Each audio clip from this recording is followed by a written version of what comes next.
Biram charchadimi? Voy, yana o'yin o'tiribsanmi? Bu ko'zingga zarar. Shuni o'rniga shaxmat o'yna, shashka o'yna, musobaqalarga qatnash, sovg'alar yut. Eshityapsanmi? Opa, qanaqa sovg'a, qanaqa musobaqa? Shunaqa musobaqa, shunaqa sovg'a, qayerda berar ekanmish. O'rningdan tursang, men seni shunaqa musobaqaga olib boraman. Qani turchi? Tur. Aynan Farg'onada sportning shaxmat turi bo'yicha maktabgacha va maktab ta'limi boshqarma boshlig'i ko'pigi musobaqalari o'tkazildi.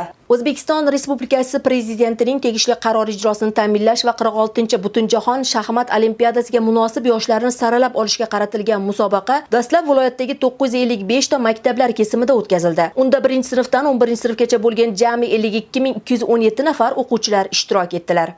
Bolalarda fikrlashga undovchi sport turi bu shaxmat turi hisoblanadi.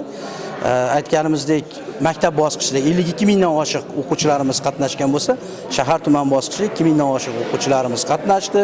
Yaxshi iqtidorli shaxmatchilarni kashf qildik bu tanlov natijasida, albatta o'zimiz oldimizga qo'ygan maqsadga erishdik deb o'ylayman. 3 bosqichda o'tkazilgan musobaqada g'olib bo'lgan 24 nafar o'quvchilar maktabgacha va maktab ta'limi boshqarma boshlig'i kubogi, medal hamda qimmatbaho sovg'alar bilan taqdirlandilar.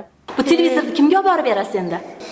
O'zi bizda televizorimiz bor, lekin bobomga bermoqchiman ko'proq. Nimaga? Bobom meni ko'p yaxshi ko'radi, ko'p aytganlarim qiladi. Men ko'p shaxmat o'ynashim o'sha yoshligimdan beri bobom o'rgatgan o'zi. Aynan 46-Butunjahon shaxmat olimpiadasiga tayyorgarlik doirasida o'tkazilgan bu musobaqa bo'lajak jahon chempionlarini aniqlash va tayyorlashga xizmat qilishi muqarrar.